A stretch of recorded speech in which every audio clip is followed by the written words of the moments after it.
एक दिन चिंटू अपने दोस्त राज और प्रिया के साथ गार्डन में खेल रहा था। तभी चिंटू ने बॉल को बहुत तेज किक लगाई और बॉल एक खंडेर से पड़े लाइब्रेरी में जा गिरी। बॉल लेने के लिए चिंटू और उनके दोस्त लाइब्रेरी में जाते हैं। अंदर पहुंचते ही राज को उस पिलर के पीछे कोई दिखता है और वो आवाज लगाता है, देखो तुम जो भी हो, तुम्हें डरने की कोई जरूरत नहीं है। हम तुम्हें कुछ नहीं करेंगे, बाहर आ जाओ। वो एलियन उनके सामने आता है। राज और प्रिया चिंटू के पीछे डर के मारे छुप जाते हैं। यार देखो तो, ये एक एलियन है। हाँ देख लिया, मुझे तो डर लग रहा है। अरे ये क्या, मैं तो तुम्हें डरने से मना कर रहा था, बल्कि डरना तो हमें चाहिए इससे। मुझे माफ कर दो एलियन, हमें जाने दो। तभी अपने हाथ में रखी बॉल को एलियन चिंटू को देने के लिए हाथ आगे बढ़ाता है। अरे ये तो अच्छा एलियन है, ये तो हमें फ्रेंड बनाना चाहता है। हाँ, मैंने इसके बारे में गलत सोचा, ये तो अच्छा लगता है। मुझे तो विश्वास नहीं हो रहा कि ये एक एलियन है। हेलो दोस्त, क्या नाम है तुम्हारा? लगता है ये हमारी भाषा नहीं जानता होगा, इसलिए कोई जवाब नहीं दे रहा। लगता है इसके अंदर दिमाग नहीं होगा। नहीं नहीं, मैंने पढ़ा है कि एलियन में मनुष्य से ज्यादा दिमाग होता है। होता होगा, लेकिन ये कुछ बोल क्यों नहीं रहा? जो भी हो, मैं इसे अपने साथ घर पे ले जाऊंगा। क्यों दोस्त, तुम मेरे साथ मेरे घर चलोगे ना? चिंटू ऐसा कर, इसका हाथ पकड़ और इसे अपने साथ ले चल। हाँ सही कह रहे हो। चिंटू एलियन को अपने घर लाता है। तभी उनकी माँ की नजर एलियन पर पड़ती है। अरे बेटा, तू ये किसको ले आया है? कौन है ये? माँ, ये एलियन है, ये एक दूसरे ग्रह से आया है। क्या दूसरे ग्रह से आया है? इसे हमें पनाह नहीं देनी चाहिए। और ये पृथ्वी पर कैसे आया? माँ, मुझे तो नहीं पता ये पृथ्वी पर कैसे आया, पर मुझे तो ये उस पुराने बंद पड़ी लाइब्रेरी में मिला। मैं तो कहती हूँ कि उसे वहीं छोड़ आओ जहाँ से इसे लाए थे। नहीं माँ, इसे देखो तो ये कितना अच्छा है। ये आज से मेरा दोस्त है। मैं आज से इसे लालू कहकर बुलाऊंगा। चिंटू उसे अपने घर पर रखता है। फिर धीरे धीरे वो चिंटू की भाषा समझने लगता है।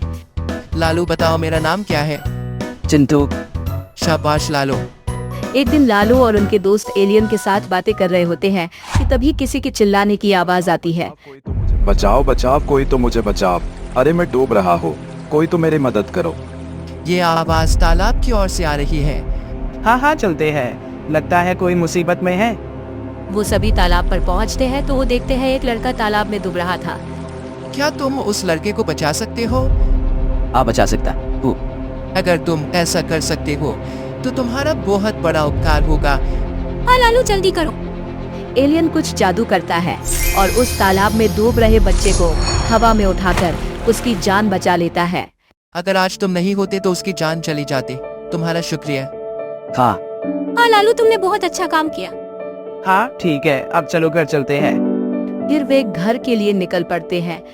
कुछ देर बाद एक गुंडा उस पर हमला कर देता है। राज उसको देखकर भागने लगता है। चिंटू एलियन को बचाने के लिए आगे खड़ा हो जाता है। ए बच्चे, इस एलियन को मेरे हवाले कर दे, वरना मैं तुझे जान से मार दूंगा। लालू, तुम कुछ करते क्यों नहीं? तुम दोनों यहाँ से चले जाओ, इसे मैं संभालता हूँ। चिंटू और प्रिया भागने लगते हैं। पहले तो उस गुंडे ने एलियन पर गोली मारी, लेकिन लालू को एक खरोच भी नहीं आती। फिर वो गुंडा एलियन को जैसे ही थप्पड़ मारने जाता है कि उसका हाथ एलियन के आर पार चला जाता है और तभी एलियन अपने हाथ से उस गुंडे को एक जोरदार मुक्का मारता है और वो गुंडा बादलों में पहुंच जाता है। आज तो तुमने हमें बचा लिया, वरना तो हम मारे जाते। ठीक है, तो चलो अब सो जाते हैं। वो सभी लोग सो जाते हैं। सबके सोने के बाद एलियन बाहर जाने लगता है। फिर चिंटू भी उसे देख लेता है और वो भी उसके पीछे पीछे जाता है। वो देखता है कि एलियन इतनी रात को उस पुरानी लाइब्रेरी में जा रहा था। चिंटू लालू को किसी और एलियन से बातें करता हुआ देखता है और वहाँ पर एक बड़ा सा यूएफओ भी देखता है। तुमने अब तक सभी मनुष्य के डीएनए चेक किए कि नहीं? हाँ, सभी लोगों का डीएनए टेस्ट कर लिया है। वो सभी बहुत साफ खून वाले हैं। इनका खून पीने में बहुत मजा आएगा। बहुत अच्छा, अब जल्दी से योजना के अनुसार सब कुछ रेडी करो। हाँ हाँ, हम इन सबको अपने साथ ले जाएंगे और इनका खून चूस चूस कर पिएंगे। लेकिन किसी को हमारी योजना के बारे में पता नहीं चलना चाहिए। इस तरह हम सबको मार देंगे और पृथ्वी पर अपना कब्जा कर लेंगे। ठीक है, तुम मुझे बस एक इशारा करना, मैं एकदम रेडी हूँ। हम दोनों मिलके इन सब का बैंड बाजा बजा देंगे। ठीक है। चिंटू चुपके से सभी बात सुन लेता है और वो घर पर आकर डर के मारे सो जाता है और सुबह होते ही वो अकेले ही लालू के बिना अपने दोस्तों से मिलने जाता है। यार एलियन को घर लाकर हमने बहुत बड़ा खतरा मोड़ ले लिया है। क्या किया उसने? चिंटू घबराया हुआ वो रात की बातें अपने दोस्तों को बताता है। ये तो सचमुच बहुत बड़ा खतरा है। ये तो डरावनी बात है। अगर ऐसा हुआ तो इंसान खतरे में पड़ जाएगा। हमें घर पे मम्मी पापा को बताना चाहिए। अरे नहीं, ये बात फैल गई तो सब परेशान हो जाएंगे और हमारे पास इतना समय नहीं है। मैं तो परेशान हूँ कि हम उसका कुछ बिगाड़ नहीं सकते। हाँ, उस पर गोलियों का भी कोई असर नहीं होता। सभी सोच में पड़ जाते हैं। थोड़ी देर सोचने पर चिंटू को एक आइडिया सूझता है। पता चल गया दोस्तों, लालू की एक कमजोरी है और वो है आग। हाँ, वो केवल आग से डरता है। आज रात जब वो लाइब्रेरी जाएगा तो हम लाइब्रेरी को जला देंगे। हाँ, ये सही आइडिया है। चिंटू और उनके दोस्त केरोसिन के डब्बे तैयार करते हैं। हमने पूरी तैयारी कर ली है, लेकिन वो इस वक्त है कहाँ? कुछ देर पहले मैंने उसे बाहर जाते हुए देखा था। आज सुबह से वो घर से बाहर है। चिंटू, राज और प्रिया घर से बाहर जाते हैं और लालू को ढूंढने लगते हैं कि तभी वो लोग आसमान से एक यूएफओ को उतरते देखते हैं। लगता है लालू के कहने पर ये यूएफओ यहाँ पर आया है।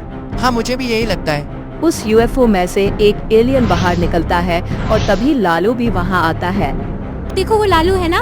लगता है वो लोग लाइब्रेरी से निकलकर यहाँ आ गए हैं। इससे पहले कि वो सभी लोगों को पकड़े, हमें उन पर हमला कर देना चाहिए। लेकिन उसने हम पर हमला कर दिया तो गड़बड़ हो जाएगी। हमें सबको बचाने के लिए इतना तो करना ही होगा। हाँ, ठीक है। दियो, तुम लोग उस पर नजर रखो, मैं सबको बुला कर लाता हूँ। राज दौड़ता हुआ सबको बुलाने जाता है और सबके साथ मशाल जलाकर आता है। एलियन हमारे दोस्त नहीं, दुश्मन है। इन्हें मारो। हाँ, एलियन को खत्म कर दो, वरना वो हमें खत्म कर देंगे।